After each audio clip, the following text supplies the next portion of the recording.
I imagine the amount of pressure put on your shoulders if you are in a successful band and all of a sudden decide to do a solo album is massive. From the fans of the band, from the skeptical press, from everyone basically. Questioning where it leads to. Is the artist going full solo now? Is it the end? Is it the break? Are the other bandmates gonna do solo stuff? What if the solo stuff is gonna be better than the band stuff? What if it's a failure? Why do a solo album anyway? I mean, there are stages where those kind of solo albums, while you're in a band or collabs, are a natural part of the process of the industry, working and evolving. But stereotypically, if you were in a band, especially bigger indie band, which sounds wrong, but you got the idea, and you suddenly decide, okay, I'm gonna do a solo album now. While still in a band, people are gonna have questions. And people are gonna be quite judgmental about it. At least that's what I hear online and offline about popular, semi-popular bands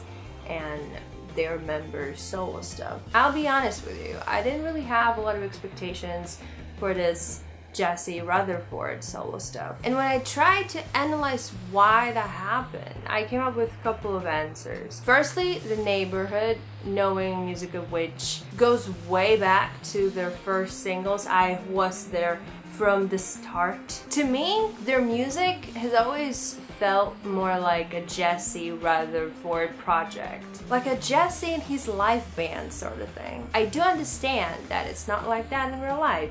I do understand that all the people in the band are equally involved in the music process. But you gotta understand, due to Jesse having the frontman charisma, previous music projects, hip-hop music projects, which I've heard, knowing his influences and sound preferences better than the other guys in the band, it feels very him, embodying his image better. It got more to me when their slightly more experimental stuff had dropped with that heavier hip-hop influence to it. Even if someone else in the band decided to do it like that, I'd still have a thought of it being pure Jesse, like his idea came to life. Other fact of me being a bit skeptical about this release is that the neighborhood, I'm not fascinated with every single thing the band had put out before their hit and misses route, and I think this has a lot of influence of hearing a solo project from the frontman of this kind of band. Same, if you love the band, you'll probably be really interested in that solo. If it's not a departure album of sort, then you'll probably be mad. Also, the promotion for it, it was very small, simple, and quiet. Haven't heard or seen much about it before or after the release. So yeah, but anyway, I was interested at least give it one listen. I was interested to hear how different it could sound from the neighborhood. The afterthought straight away, it could be easily the neighborhood project. It doesn't sound similar to the early stuff, not really. It doesn't sound that similar to their latest stuff. It has some differences, but overall, if someone would say to me, okay, this is the neighborhood album they decided to put out after that hard EP, I probably believe that and be glad that they're changing their sound at least a little bit, experimenting, growing, at least tiny bit with every single studio session. It's a solo though, it's a solo album by Jesse Rutherford. Hearing it in retrospective of all of his music, and that's a lot of music, it's definitely a long way coming, consistent, true to who he is, and comfortable with him solo record. But from that point of view, considering the neighborhood somewhat does have all those elements musically and lyrically, it comes back to this Jesse and his live band rant, which is not the point of this video at all. I guess maybe I just want the full band to have more significance.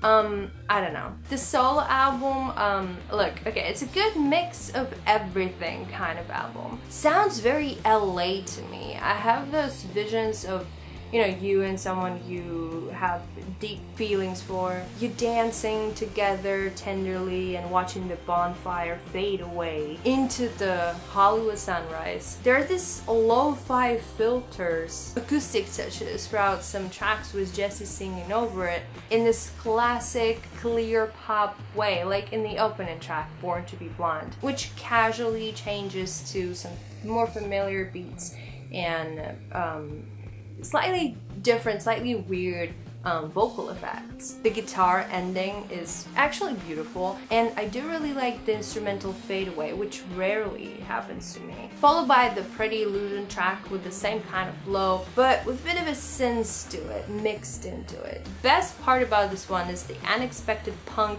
outro. I'd really want it to be longer and have it maybe as a separate piece on the album. More rock-ish sounds comes on tracks like, for example, BFF, which sudden semi-tropical interpretation was quite pleasing, and I love the guitar tone. The glam rock single Drama was more intimate pauses in between, and that classic instrumental outro fill. It's quite a good choice for promoting that album. The most NEIGHBOURHOOD sounding track on this album, in my opinion, is the last one, the ending one, Guinea Pig. Structurally very interesting. Visually gives me away some cowboy film ending titles vibes, with Jassy and his beautiful girlfriend cruising down the modern streets of LA into the last Hollywood sunset. It's a pretty fitting picture. What hits you right in the beginning as something quite off on the album is the lyrics. They're very simple, pretty cheesy sometimes, and very unashamed. It's either Jassy stroking his own ego, being who he is, or well, how the public sees him, sometimes bearing his soul, but somewhat on not that personal level I want it to be. It's throughout all the album, so if you're more into complicated lyricism, well, at least you'll find this album quite funny. It's a weak point of this release, but has a lot of honesty and this don't give a fuck attitude about it. It fits Jassy all to the core. It would be weird to expect something different from him. The other side of the album, of course, is Jassy's hip-hop roots coming through. Less sophisticated rhymes and a chill trap beat with a little acoustic string touch on track Barbie and Ken. And at this early point of the album, it already could get a little bit forgettable. Some heavier electronic break on I Think We Should Stay in Love track was good. I liked it. It's really nice to hear Jassy mixing things up.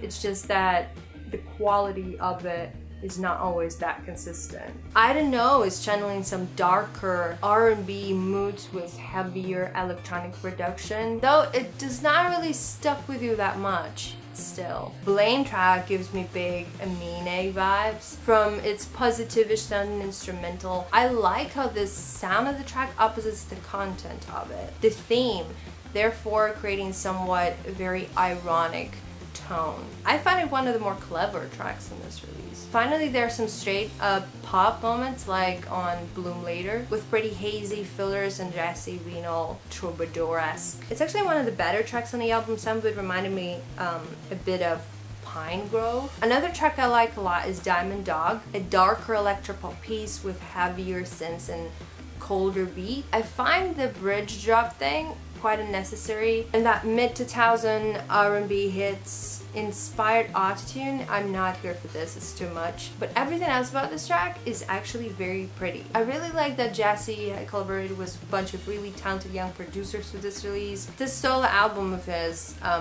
feels, sounds like pure artistic vision. From start to finish, it's very him. Has a variety of influences and soundscapes to offer to the listener. It actually overall sounds okay, pretty decent, but I guess misses some big single worthy moments. Though there's nothing really wrong about altogether album projects where you have to listen to the whole thing, not some particular single pieces. A lot of artists do that, but I guess the difference is that this album lacks sincerity to it, raw emotion. What do you think about the album? What do you think about the band, The Neighborhood? Do you think this album, this release, is a lot different from what the band had put out? What do you think about their latest EP, Heart? I think I'll cover that in our missed fall reviews. So don't forget to like this video, to share this video, and to subscribe to our channel to see all those upcoming videos.